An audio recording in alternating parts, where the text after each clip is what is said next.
sombra se suma otra sombra, la respuesta jamás se hallará.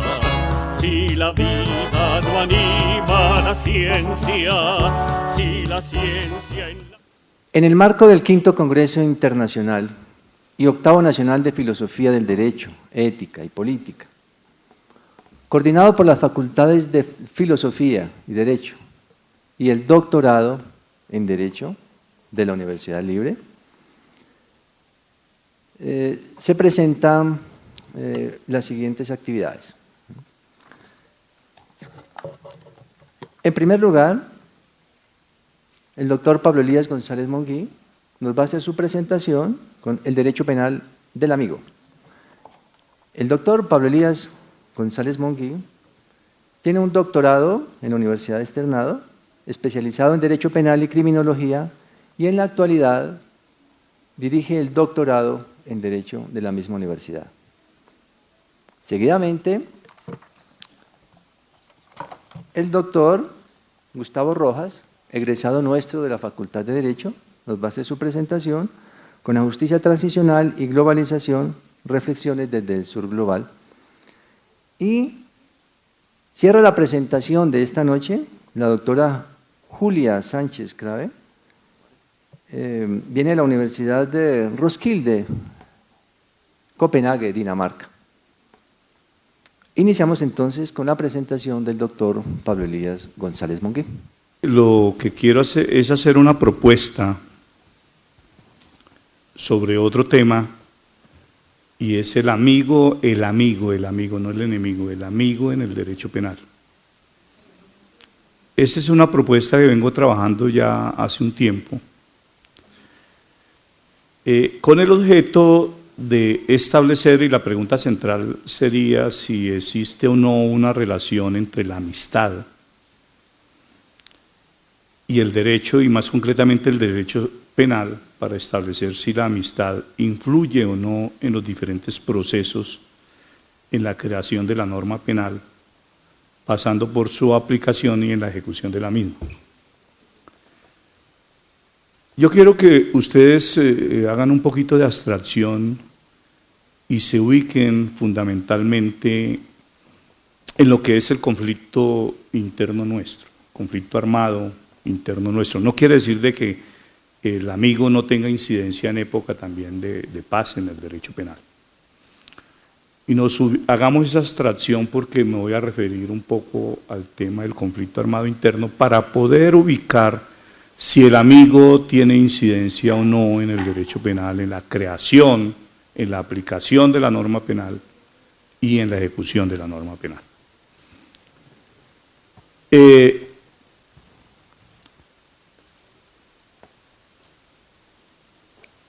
El punto de partida para esta consideración, para esta propuesta que se hace del amigo, la incidencia del amigo en el derecho penal y la posible existencia de un derecho penal del amigo, el punto de partida es más que todo la teoría crítica del derecho, diferente a la teoría kelseniana. ¿En qué sentido? En que el punto de partida es que el derecho no es neutral, el derecho penal no es neutral. El derecho penal obedece a intereses, a motivos, a creencias, a intereses que pueden ser económicos, políticos, religiosos, intereses personales que se manifiestan en los legisladores, que se manifiestan en los jueces, en los fiscales y aún en el proceso de ejecución de la ley penal en los centros penitenciarios. Fundamento también básico, la filosofía, desde los griegos hasta la actualidad. Cuando yo comencé a hacer este trabajo de investigación sobre la amistad y quien personifica esa amistad, que es el amigo, pues yo pensé que la bibliografía era muy escasa y me encontré, por el contrario, con una extensión filosófica y de comprensión del tema de la amistad, no solamente en relación con los clásicos, los griegos, sino también en Colombia. En Colombia también ha habido un desarrollo sobre el concepto de amistad, y particularmente de una amistad que vamos a hablar acá, que es la amistad política. Y advierto de antemano que hay personas que no comparten ese criterio conmigo, es decir, que consideran que la amistad solamente se puede dar en el ámbito personal, de las relaciones cercanas entre los individuos. Es decir, una amistad de los individuos, una amistad desinteresada. O como la llamaría propiamente Platón, o la llamaría Aristóteles, una amistad en la virtud, una amistad entre los buenos. Y aquí vamos a plantear otro tipo de amistad, no esa amistad en la virtud, sino la amistad en términos políticos, la amistad política que también fue definida en ese sentido por Aristóteles, que reconoció la existencia de la amistad más allá de la simple virtud y de la bondad, para ubicarla en términos políticos. Los filósofos desde la antigüedad se han preguntado ¿qué es la amistad? Y Derrida, un filósofo contemporáneo, se ha preguntado. Él tiene un libro que se llama Políticas de la Amistad, de Jacques Derrida. Es un libro muy interesante, difícil de comprender, pero es muy interesante porque todo se lo dedica a las políticas de la amistad. Y él comienza preguntándose, ¿qué es pues la amistad en el sentido propio? ¿Está alguna vez presente? ¿Cuál es la esencia de la amistad? ¿Qué es un amigo? ¿Qué es una amiga? Y él se responde al mismo tiempo admitiendo la dificultad de definir quién es el amigo, qué es el amigo. Es decir, no es fácil definirlo. Dice él, si no estamos cerca de responder a esas preguntas, no es solo por el gran número de dificultades filosóficas que tenemos todavía por delante. La amistad, dice él, es una virtud de presencia, verdad de proximidad. El amigo es el próximo y la amistad crece con la presencia, con la alocución en un mismo lugar. Y él, después de hacer disquisiciones sobre lo que él considera que es el amigo, dice, mire, es una respuesta de tal magnitud que sería tanto como preguntarse qué es la filosofía. Es decir, que el ámbito del discurso en relación con lo que es el amigo o la amistad, pues es muy grande, no se le puede fijar muchos límites.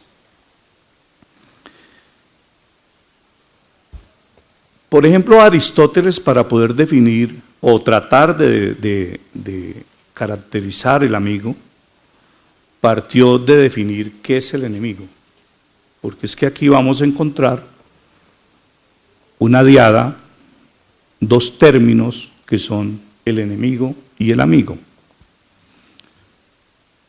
que ha dicho Derrida que se codeterminan, es decir, que no puede existir el concepto de amigo sin el concepto de enemigo, que el día que desaparezca el concepto de enemigo o desaparezca el enemigo como tal, pues tiene que desaparecer el concepto de amigo o el amigo como tal, porque son términos que se codeterminan. Es decir, dialécticamente no puede existir el uno sin el otro. Aunque, por ejemplo, si uno mira el desarrollo de lo que hizo el profesor Gunther Jacobs, profesor alemán, que tiene un libro que se llama Derecho Penal del Enemigo, que fue traducido por Cancio Meliá en España, y que Cancio Meliá, entre otras cosas, es uno de los que se opone a esa teoría, no obstante que traduce al maestro, al profesor Jacobs, que es muy reconocido a nivel internacional, que ha venido aquí a Colombia y ha dado varias conferencias sobre su teoría del derecho penal del enemigo. Él no reconoce sino el término enemigo. Y varios tratadistas lo que dicen es que el concepto de amigo para el derecho penal no tiene ninguna relevancia porque el que ha fijado pautas para efecto de un desarrollo, el desarrollo de una teoría ha sido el enemigo y no el amigo. Entonces, de entrada, yo tengo una dificultad para hacer esa caracterización del amigo en el derecho penal, porque me están diciendo no tiene ninguna importancia, el amigo no tiene ninguna importancia para el derecho penal. Y él reconoce solamente la existencia del enemigo y el ciudadano. Y es más, algún seguidor de él me decía, es que el ciudadano es el amigo. Y yo considero que existe una triada. Existe ciudadano, enemigo y amigo, para efectos del derecho penal. Y obviamente los funcionalistas no comparten la posición que yo tengo. Dicen, no, es lo que dice Jacobs. Jacobs dice que solamente existe el enemigo y por lo tanto es el que tiene importancia para el derecho penal.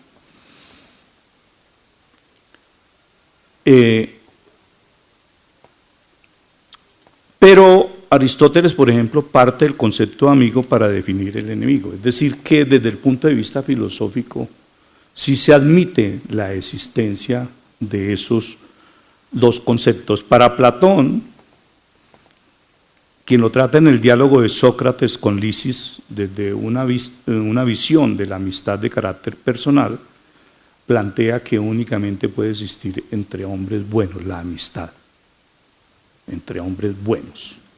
Es decir, no entre los buenos y los malos, y no entre malos. Entonces ahí establece también una limitante para una propuesta, porque Platón dice, solamente los hombres buenos pueden ser amigos, aunque admite que de todas maneras puede haber una connotación política en la amistad y establece que la amistad está subordinada a lo político.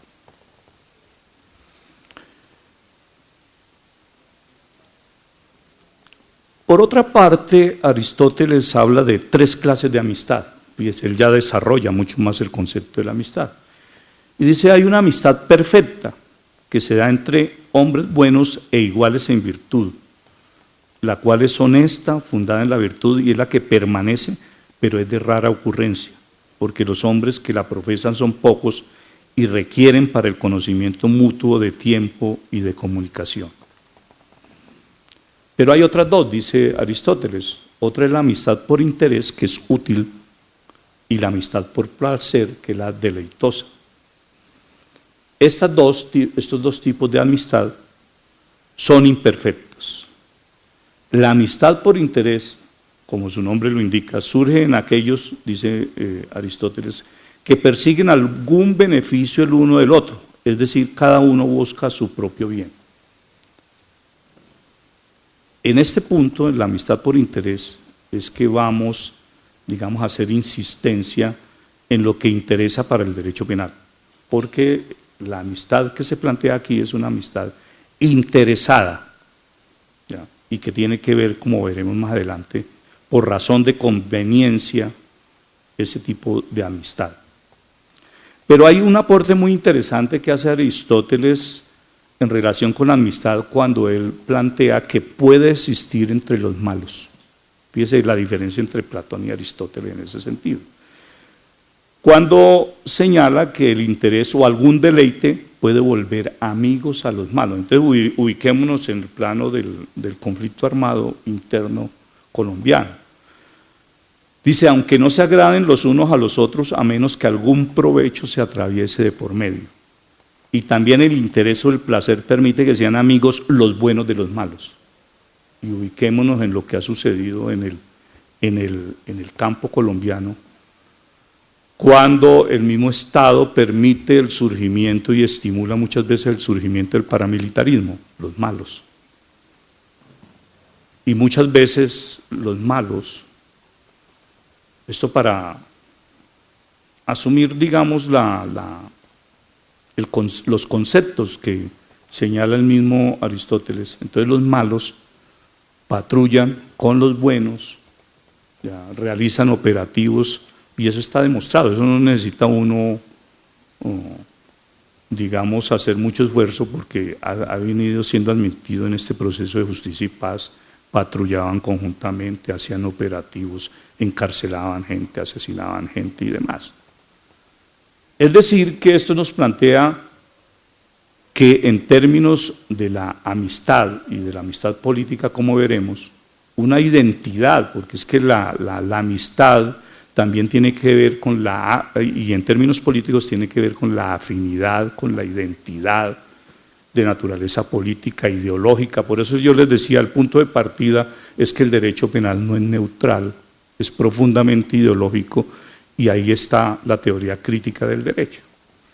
Y como no es neutral, entonces permite que existan esas alianzas entre buenos y malos que se identifican en un momento determinado frente a hechos o casos específicos o ideológicamente en unos propósitos comunes.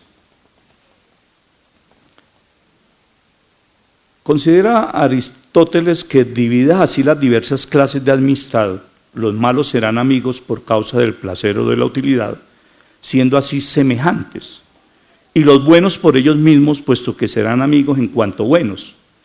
Estos serán amigos sin más, mientras que aquellos lo serán por accidente o por su semejanza entre estos.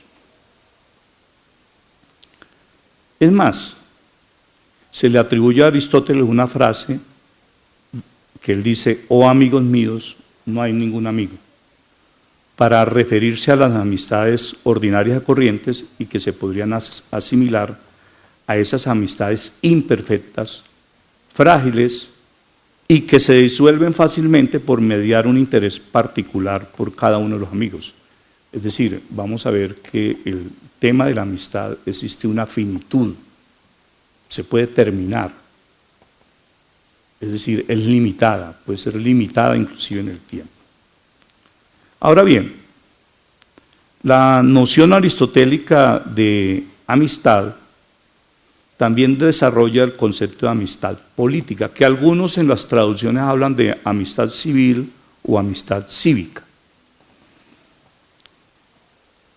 Y Aristóteles considera que tiene una relación con las comunidades, con la vida en comunidad, la vida en común de las comunidades. Dice, es esencia de lo político, es un espacio de comunicación y de participación que es obra de la amistad, pues la amistad es el motivo de la vida en común, dice Aristóteles. Concluye Aristóteles que todas las comunidades entonces parecen ser partes de la comunidad política y las distintas clases de amistad se corresponden con las distintas clases de comunidad. En ese sentido, visto lo que dice Aristóteles y Platón, que le dan un contenido político, es decir, la amistad no solamente es personal, sino una amistad con contenido político. Esto permite concluir en principio que la amistad es el medio para realizar la política a través del gobierno, la legislación, las decisiones del derecho, etc. Ahora bien, no solamente así piensa Aristóteles, también así piensa Hannah Arendt. Esta amistad política pertenece al ámbito de lo público y es una modalidad de la amistad por interés o útil, es decir, cuando hablamos de amistad política es una amistad que trasciende en lo público, no se queda solamente en lo privado, no se queda en lo privado. Porque no apunta a la virtud sino al beneficio. Pero la amistad que aquí se trata, y como dirá Arendt, es superior a la piedad, a la compasión y a la solidaridad como frenos al impulso totalitario, pero siempre que la consideremos en su carácter político, dice Arendt, y no como un rasgo exclusivo de la vida privada, es decir, admite la amistad en términos políticos.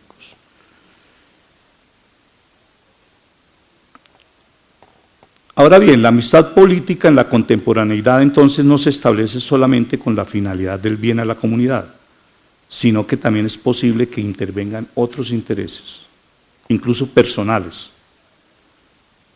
que no desvirtúan la existencia de una amistad política, sino que por el contrario la reafirman, porque es que depende de cuál sea la comprensión de quienes protagonizan un tipo de amistad política, en cuanto ellos serán los que definen qué es lo bueno y qué es lo malo.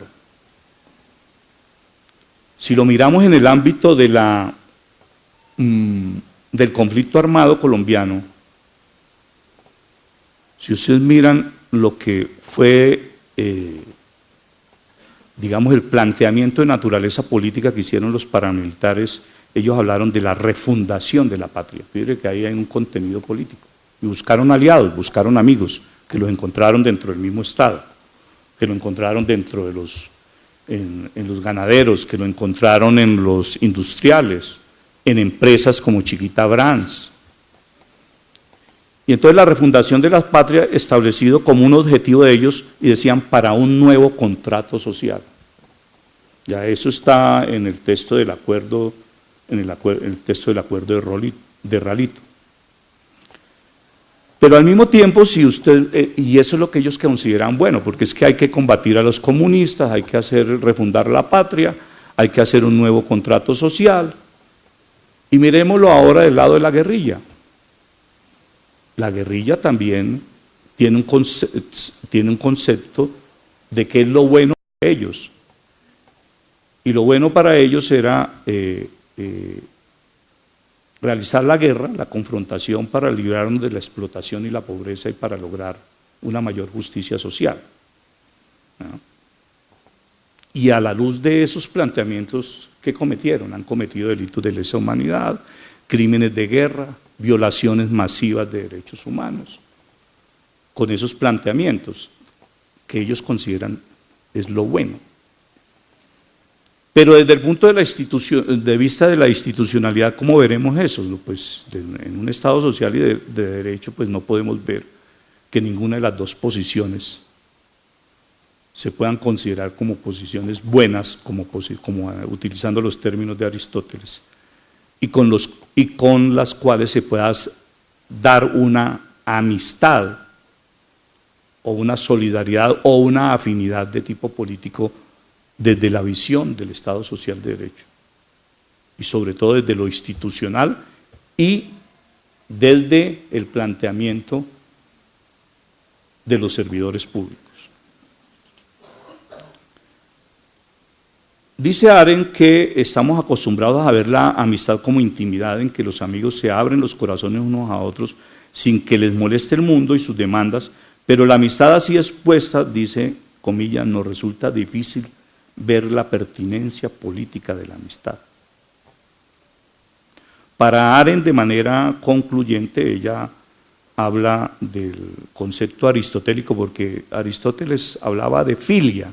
Filia es la amistad, y hablaba de la filia politicae, es decir, la amistad política. Para Arendt, de manera concluyente, la relación de lo político con la amistad se encuentra en el hecho de que cada amigo puede comprender la verdad inherente a la opinión del otro a través del diálogo desde el punto de vista del otro, lo que constituye el tipo político de comprensión por excelencia.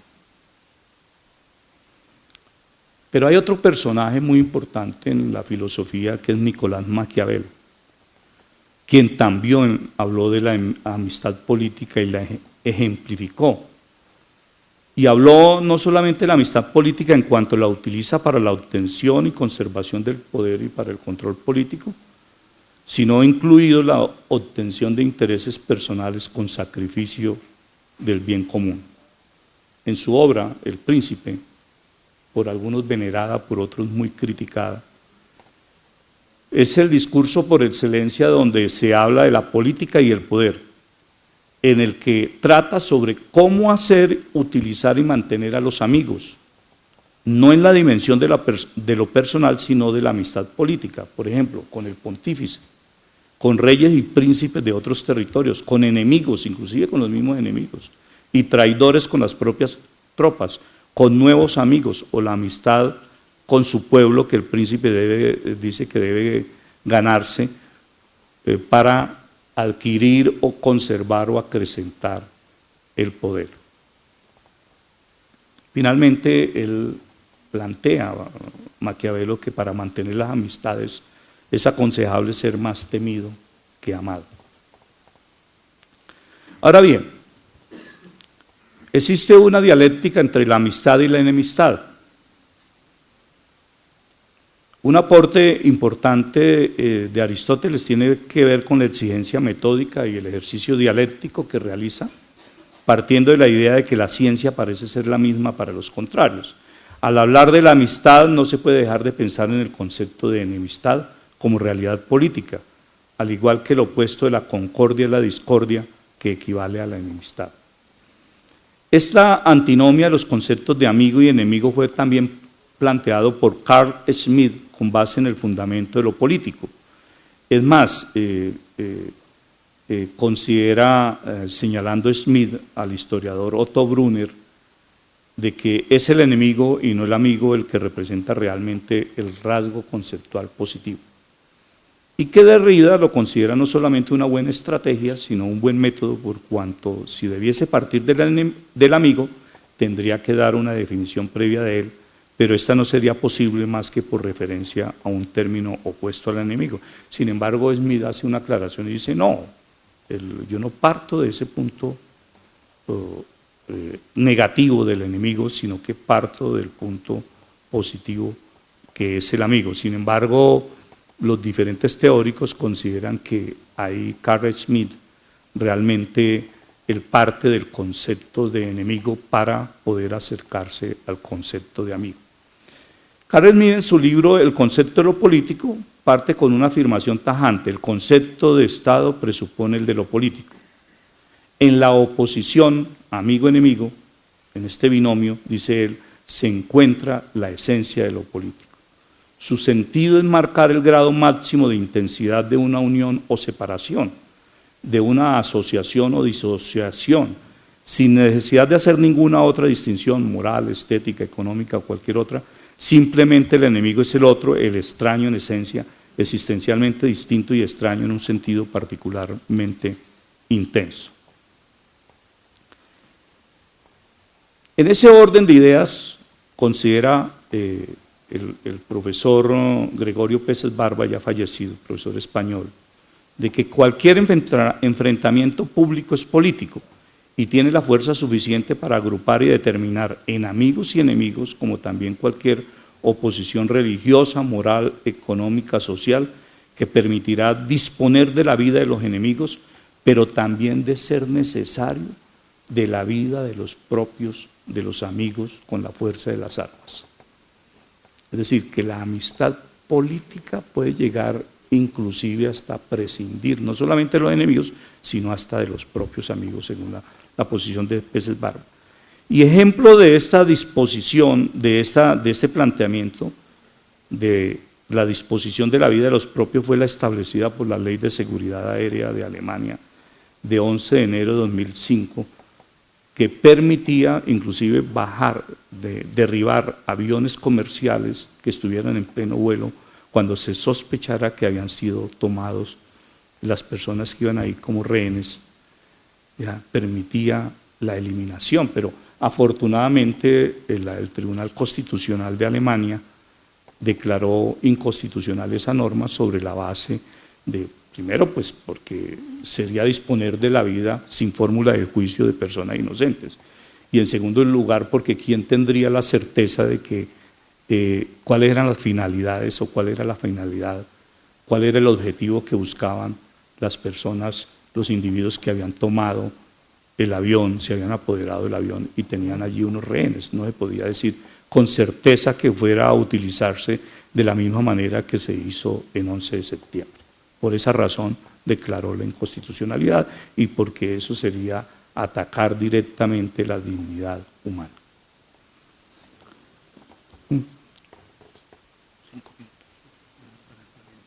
Bien. Ahora bien, además de esa relación dialéctica que tiene la amistad y la enemistad, la amistad es afinidad, es algo esencial que une a las personas sin necesidad de explicaciones al respecto. La amistad no requiere inclusive acuerdo previo, puede ser tácita la identificación que se tengan con el amigo, particularmente con la política, por razones ideológicas o finalidades comunes como la lucha contra el enemigo. La amistad no se declara como sucede con la enemistad y con la guerra. No necesita declaraciones para ser y por el contrario toda declaración la fastidia, la contamina, la saca de su elemento. La amistad también cambia a los seres humanos. Jean-Pierre Vernant, un francés,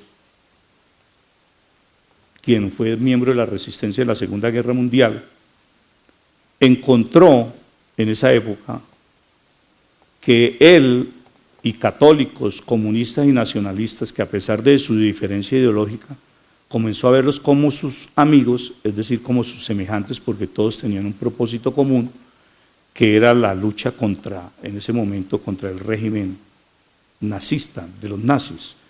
Los mismos comunistas que actuaron en la resistencia, dice él, también cambiaron y comenzaron a ver a los demás no como aquellos que había que conquistar o eliminar, aunque después de la guerra volvieron a cambiar, se excluyeron y construyeron en torno suyo muros de Berlín. Es decir, con esto quiero decir que la amistad no es algo inmutable, puede cambiar. El que hoy es amigo, mañana puede ser enemigo, el que es enemigo, hoy en día, mañana puede ser amigo. Háganse solamente una reflexión, que entre otras cosas lo dicen los paramilitares, lo dice Mancuso, lo dice Vicente Castaño, dice, pero si nosotros fuimos amigos del régimen, del presidente Uribe, ¿cómo es posible que nos envíen en extradición a los Estados Unidos? Si eso fue con nosotros, ¿cómo será con las FARC, que son sus enemigos? Lo dicen así más o menos textualmente. Entonces, para que veamos cómo pueden mutar. Ahora, ¿cuál fue la razón para que los mandaran en extradición? Pues no se sabe a ciencia cierta. Se hacen especulaciones sobre eso, pero ahí es donde ve uno la mutación de que el amigo puede transformarse en enemigo o ser tratado inclusive como enemigo. Esa finitud significa también que la amistad no es nunca simplemente un estado, sino más bien un movimiento.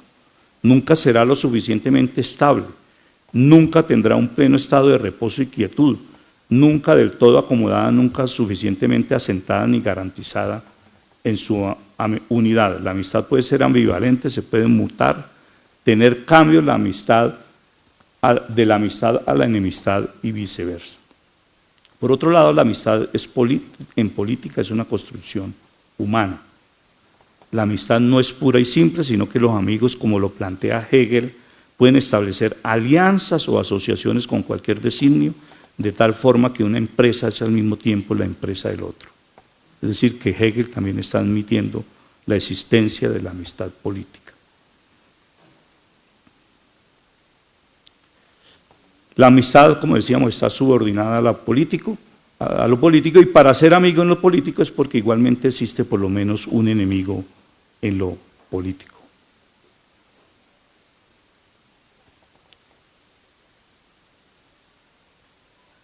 Giovanni Sartori considera que en un conflicto de naturaleza política que se expresa a través de la confrontación armada, para los contendientes resulta indispensable diferenciar quiénes son los enemigos y quiénes son los amigos.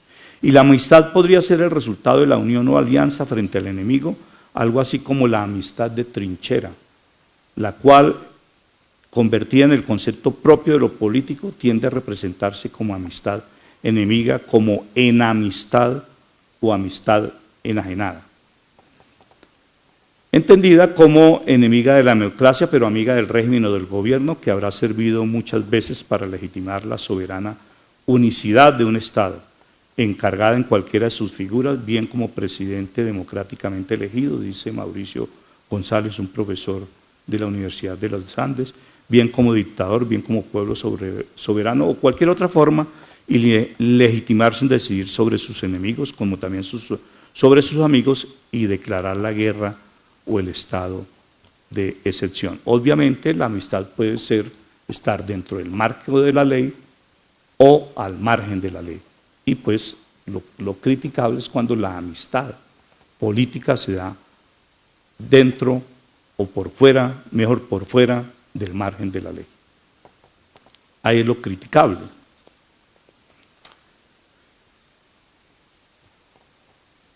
El profesor Rodolfo Arango, que estuvo esta mañana acá, señala que una comprensión de la política como antagonismo amigo-enemigo permite asegurar sobre una base realista y conocedora de la naturaleza humana que el ejercicio del poder sea exitoso. las medidas favorables a quienes son leales al régimen y la persecución incansable a sus opositores son exigencias necesarias para la estabilidad. Es decir, que está admitiendo que hay medidas favorables a quienes son leales al régimen, así estén al margen de la ley. Pues bien, ya para concluir, porque pues tenemos un problema de tiempo, la intervención era mucho más larga.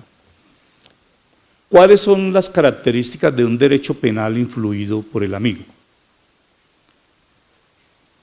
Primero que todo, es un derecho penal de autor. ¿Por qué? Porque las normas que se crean o se aplican en favor del amigo, con quien se tiene la amistad política, pues miran es el autor, no al acto. Miran es el favorecimiento de ese individuo.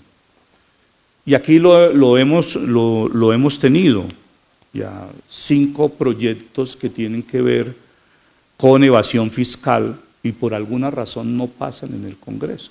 Entonces pregúntense ustedes por qué esa omisión de no sacar ese proyecto adelante de evasión fiscal, si no es para favorecer determinados intereses económicos que podrían tener los legisladores en relación con aquellos que realizan un financiamiento de las campañas electorales o que tienen que ver con empresas pujantes en nuestro país y que no les interesa que ese tipo de derecho penal se establezca en nuestro país, porque sería dar la posibilidad de que se investigara por parte del Estado la conducta evasiva de determinadas empresas o de determinadas personas que tienen poder económico en el país. Entonces, fíjense que ahí tenemos un ejemplo de derecho penal de autor.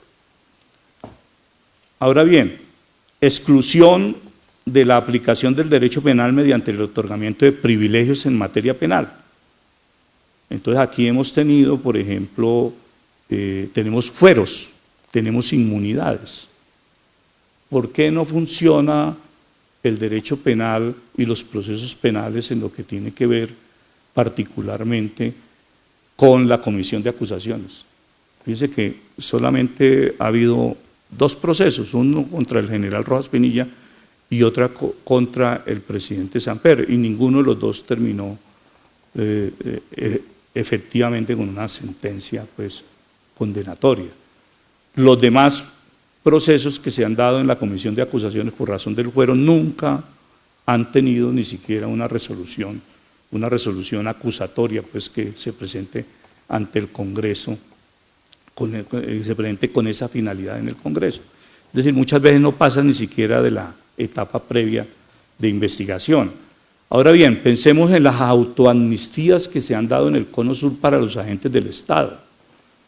Chile, por Pinochet, los militares en Argentina, en Brasil, en Uruguay, inclusive con 2 referendos del pueblo que aceptaron ponerle punto final y dar amnistía a los agentes del Estado. En Perú, con Fujimori, que también les dio autoamnistía, ¿ya? Y nosotros tenemos aquí un marco jurídico para la paz donde da la posibilidad que se les dé un tratamiento especial a los agentes del Estado que en el marco del conflicto armado interno han cometido delitos, que es el acto legislativo número 1 del 2012. Es decir, ya tenemos esa posibilidad y entonces, no obstante que han cometido crímenes de guerra, delitos de lesa humanidad o, por ejemplo, ejecuciones extrajudiciales en el tema de los llamados eufemísticamente falsos positivos. Entonces, ahí va a haber una exclusión de la aplicación del derecho penal mediante el otorgamiento de privilegios en materia penal, ¿ya? O disminución de la intensidad penal. Ya lo vemos en la Ley de Justicia y Paz, en relación con los paramilitares, que se aplicó un derecho penal favorecedor frente a ellos, a pesar de que no hubo un proceso de negociación y que la misma Corte Constitucional consideró que ellos, los paramilitares, no se estaban oponiendo al Estado, sino que por el contrario estaban desarrollando políticas eliminatorias y de violación de derechos humanos en defensa del Estado, y por eso consideraron que no cometían delitos políticos porque la sedición no se le podía aplicar a ellos y declaró inconstitucionalmente esa parte de la Ley de Justicia y Paz. Ahora bien, hay exclusión del delincuente amigo de la intervención penal en su contra mediante diferentes actitudes. Entonces, se han dado casos de fiscales, de jueces, que muchas veces por identidad política entran a no perseguir ese tipo de conductas de los paramilitares.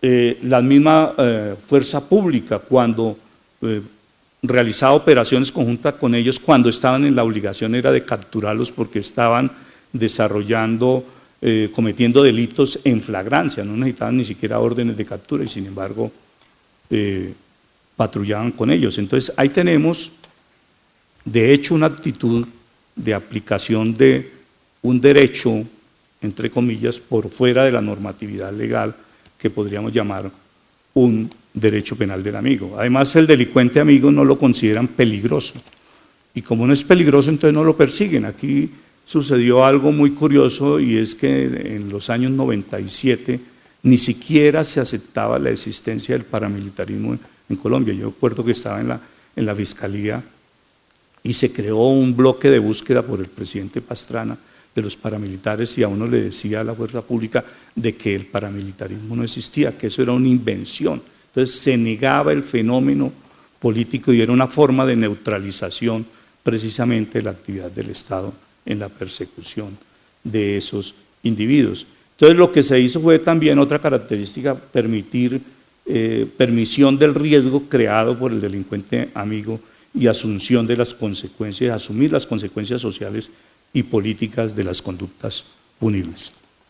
Como les digo, este es un planteamiento en construcción.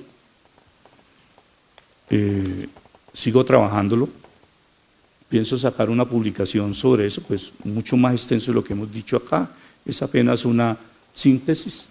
Obviamente puede tener defensores como también personas que se opongan a este planteamiento, pero vista la realidad colombiana hay un fenómeno que no se quiere ver y es esa alianza, esa amistad de naturaleza política que se ha dado en nuestro país en el marco del conflicto armado interno, pero que también se puede dar en tiempos de paz, no necesariamente como producto de un conflicto armado interno, y que tiende a regularizar o a establecer privilegios para aquellos que de alguna manera le han servido, inclusive, pues por supuesto, ilegalmente al Estado, bien como servidores públicos o bien al margen de cualquier consideración laboral, pero que han servido para combatir a un enemigo común en un momento determinado y el Estado, pues, honestar o permitir el desarrollo de ese tipo de actividades como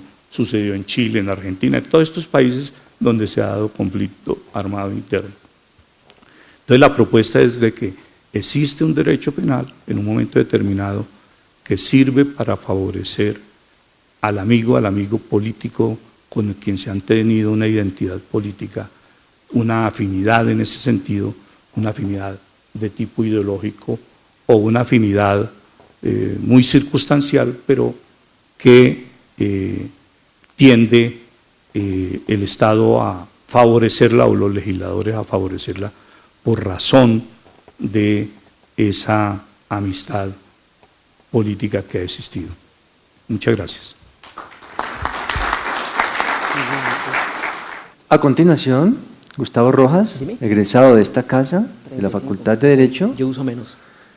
Cursa un doctorado en la Universidad de Londres. Nos va a hacer la presentación sobre la justicia transicional y globalización, reflexiones desde el sur global. Está muy emparentada esta presentación con una que en horas de la mañana nos hizo aquí el doctor Ricardo Sánchez Ángel. Nos dejo en compañía del doctor Gustavo. Pues hacer filosofía hace parte del show y debemos sentirnos afortunados por tener ese privilegio. Bien, entonces el título de mi ponencia es Justicia Transicional y Globalización, reflexiones del sur global. Entonces empezaré diciendo qué quiero decir con eso, qué quiere decir el título y qué es lo que trato de desarrollar. Al igual que la ponencia del doctor Pablo Elías, mi ponencia pues hace parte de un proyecto más amplio en donde vengo reflexionando sobre las historias de la injusticia y donde he tratado de interpretar los silencios de la historia, usando muchas herramientas de la epistemología del sur social, pero del sur global, pero también teorías jurídicas críticas. Bien, entonces, ¿qué sería el sur global? Entonces, muy sencillo. Yo he identificado 3 elementos. Entonces, lo primero, no es necesariamente un lugar geográfico, como se tiende a pensar. Lo que sí es, y en lo que quiero hacer énfasis, es en que es un lugar de enunciación. Es un lugar de enunciación en donde podemos encontrar las historias no contadas por las narrativas de justicia, por las narrativas de la justicia internacional, por las narrativas del positivismo jurídico y por las narrativas mainstream de lo que se estudia en la educación jurídica. Es un espacio para eso, es un lugar de enunciación y quiero que tengan eso muy presente. Es un lugar donde me sitúo como intelectual colombiano desarrollando una tesis doctoral en Europa, en un escenario en donde muchos pioneros del derecho internacional han estado y en donde trato de darme un sitio. Bien, entonces con base en eso quiero contarles una anécdota. En el año 2010 asistí a una conferencia sobre justicia penal internacional, una conferencia muy prestigiosa a la cual asistieron muchos de los jueces de los tribunales internacionales recientes. La ponencia que más me llamó la atención fue una sobre el Tribunal de la Antigua Yugoslavia.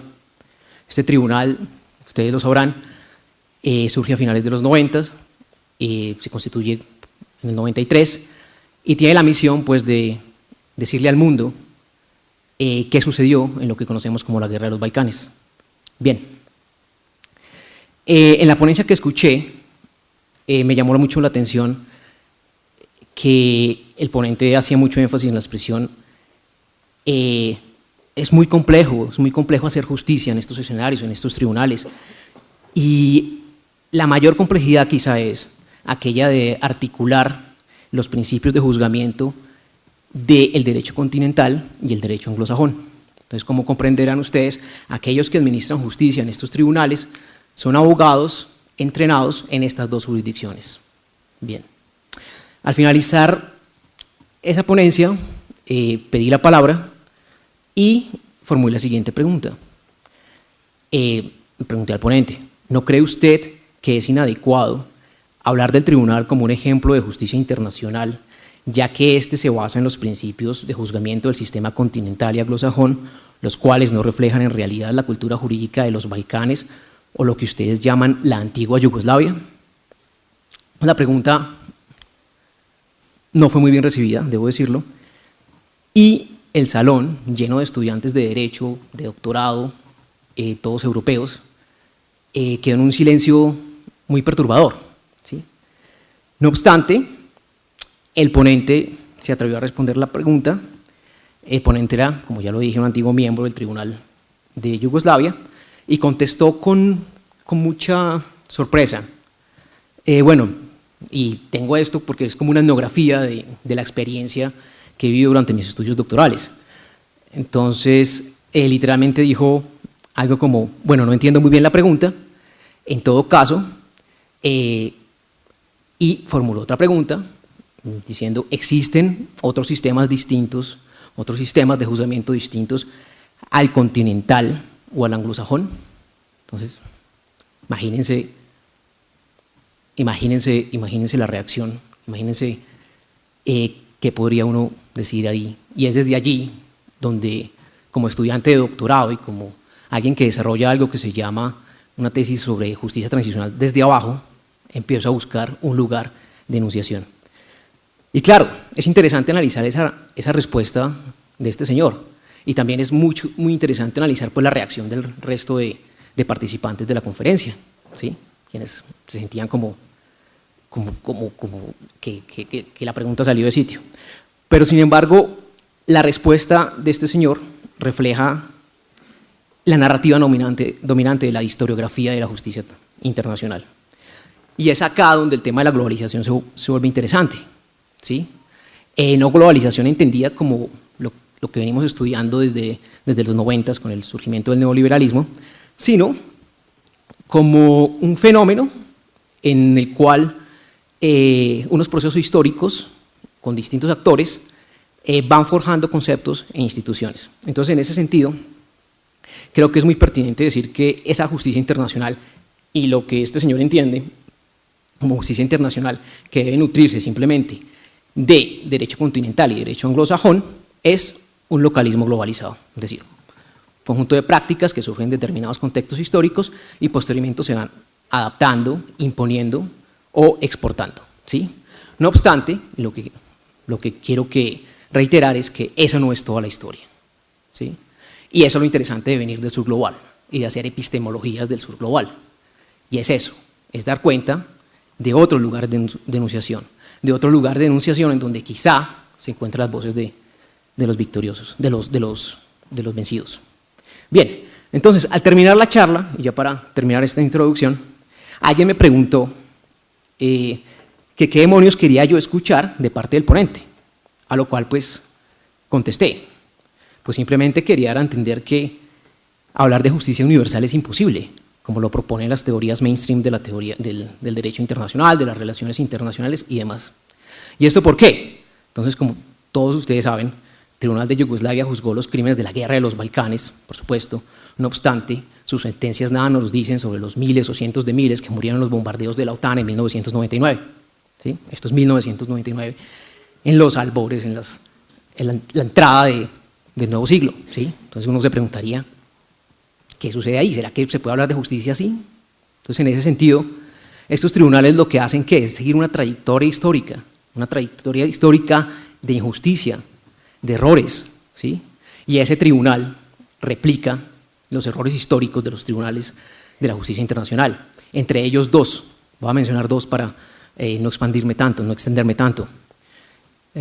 Nuremberg, ¿sí? Famoso juicio de Nuremberg que los estudiantes de Derecho estudian como precedente y responden en los preparatorios que eso es el precedente de la justicia internacional y responden a ello de manera crítica, ¿sí? En donde se juzgan los crímenes de los nazis, pero no los bombardeos de los aliados sobre ciudades enteras, inmensas, de la Alemania, ¿sí? Después de la guerra, ¿sí? Poblaciones civiles, ¿sí? Y, pues, ustedes saben, conmemoran 70 años de las bombas de Hiroshima y Nagasaki, segundo error judicial, representado en los tribunales de Tokio, ¿sí? En donde estas dos bombas, ¿sí? Que constituyen los mayores crímenes de toda la guerra, no entran dentro de la jurisdicción del Tribunal Internacional, ¿sí? Entonces, esa es la trayectoria de la justicia internacional, que se puede entender de muchas maneras desde la perspectiva de la filosofía. El viejo Hegel nos hablaba de la justicia en la mesa de sacrificios, y pareciera que la justicia es eso, la continuidad de atrocidades, ¿sí? La continuación de la barbarie, ¿sí? Y que la historia fuera eso y que estuviéramos condenados a eso, ¿sí? Entonces, eso lo podemos entender en un sentido amplio como la justicia de los vencedores, ¿sí? Entonces podríamos entender la justicia internacional, la justicia transicional, como eso, la justicia de los vencedores. ¿Quién define la justicia y cómo se ha definido? ¿Quiénes se han beneficiado de esas definiciones, de esas bases epistémicas? ¿Y por qué se siguen estudiando acríticamente, ¿no? Es sorprendente, eso es lo más sorprendente. Pero bien, ahora es sorprendente y eso tiene unas connotaciones impresionantes. Elementos de los aviones que fueron usados en Hiroshima y en Nagasaki son exhibidos, y ustedes lo sabrán quienes han ido a Washington, en el Smithsonian Museum, ¿sí? Allí están, hacen parte de la memoria colectiva, ¿sí? Hacen parte de una exhibición, ¿sí? Hacen parte de una cultura, ¿sí? Entonces, y eso es muy difícil de entender, pero es a la vez muy diciente, ¿sí? De cómo se normaliza la injusticia, ¿no? Entonces, en ese sentido, quiero hablar de cómo la justicia internacional se entiende como la justicia de los vencedores, ¿sí? Y cómo desde el sur global se debería complejizar eso, se debería aportar.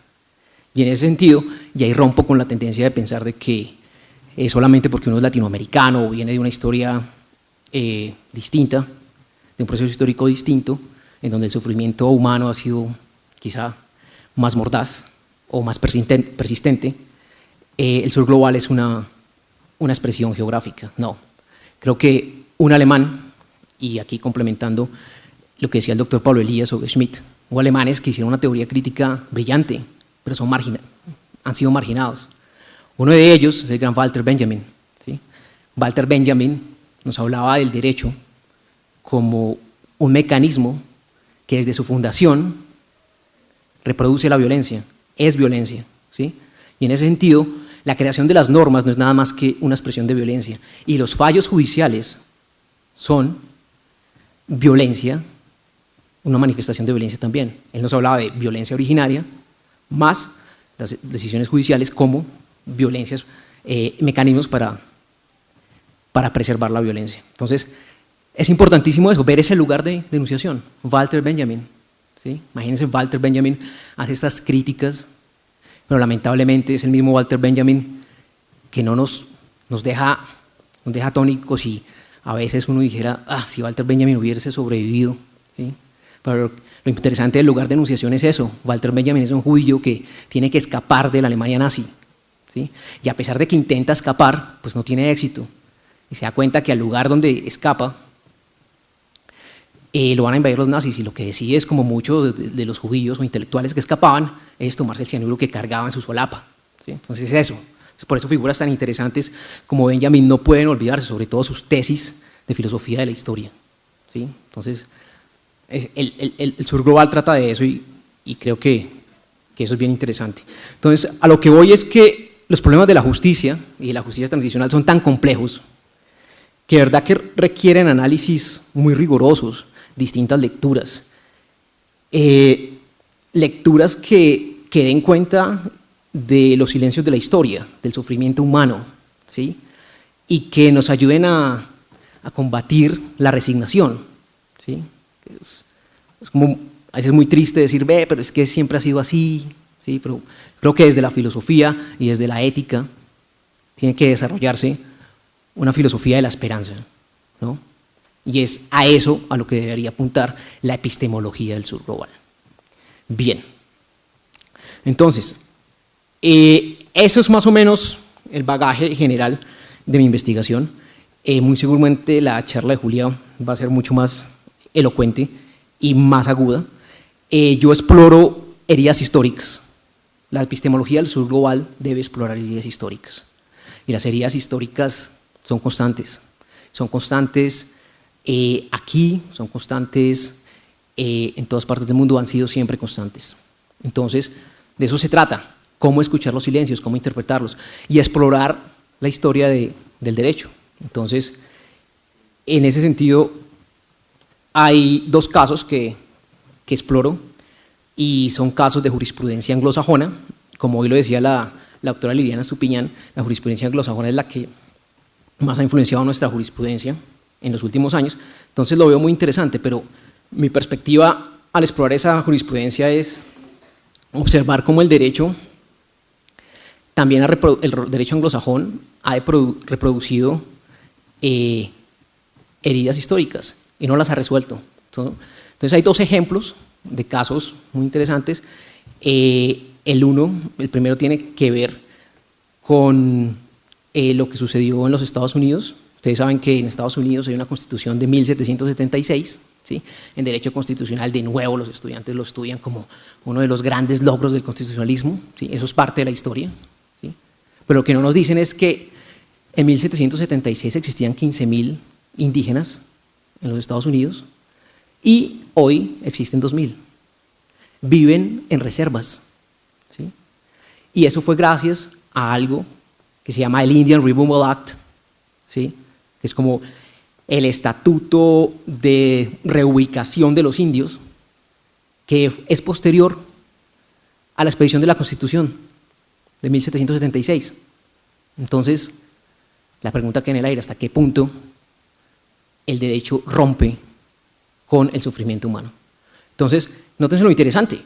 Lo mismo puede suceder quizá en unos años acá, ¿no? Con la justicia transicional, y cuando se decida que la consulta previa no se debe hacer, o que es más importante beneficiar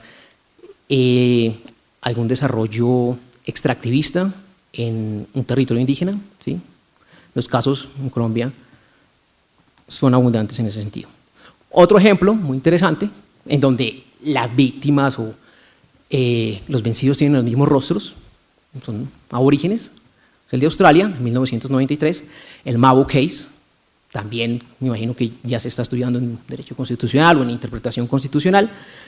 Imagínense, en 1993, un fallo que le dice a los aborígenes australianos, ustedes sí tienen derechos sobre su territorio, solamente en 1993.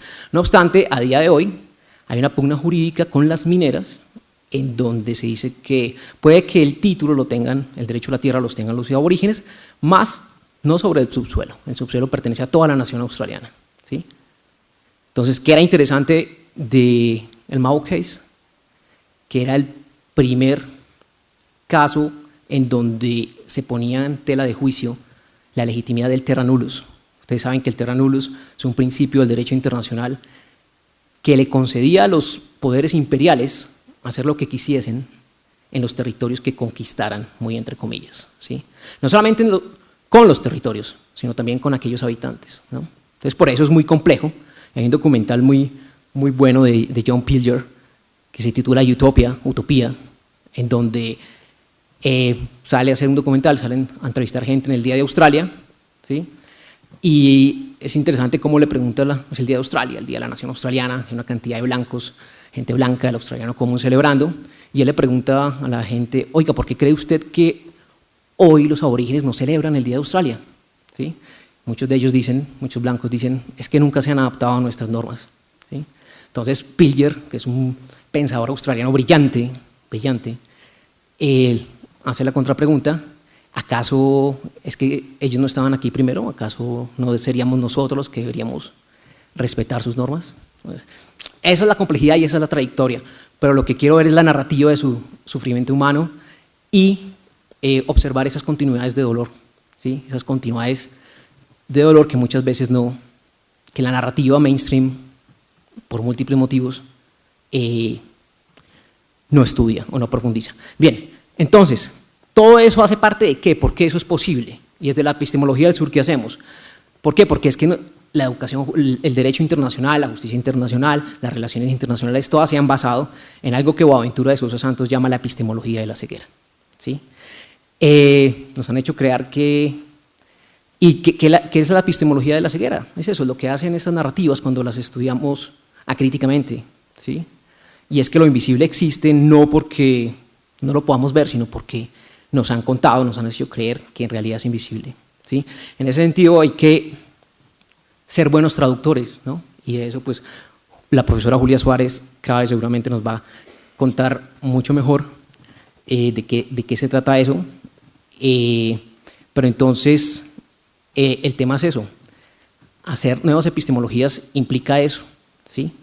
Implica entender que gran parte de nuestra epistemología es consecuencia de la expansión colonial, de múltiples genocidios que todavía son inexistentes en el derecho penal internacional y en las relaciones internacionales, ¿sí?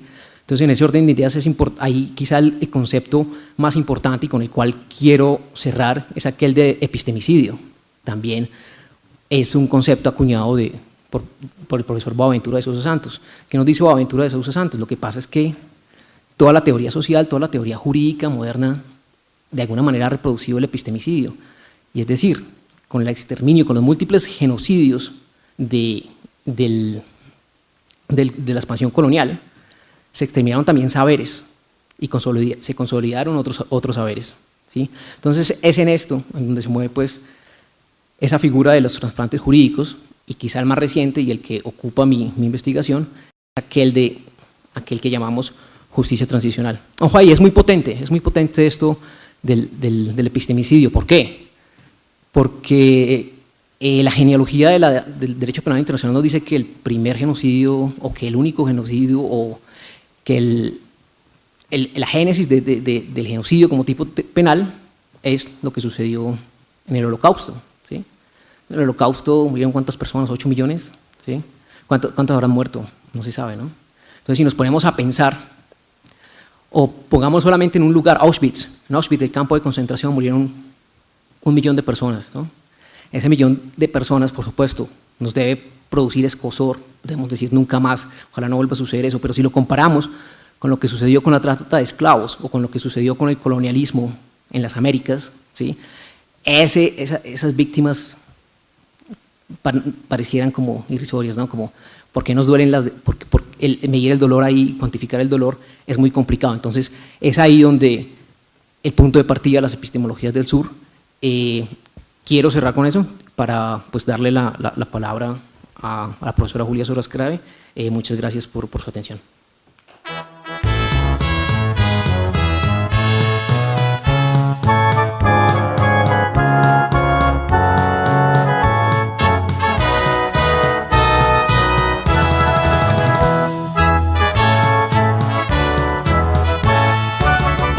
A la libre entonemos un himno, a la paz y al derecho a vivir, a la luz del heroico pasado, a la aurora que habrá de venir.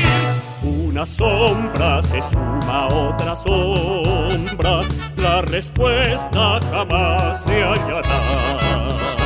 Si la vida no anima la ciencia, si la ciencia en la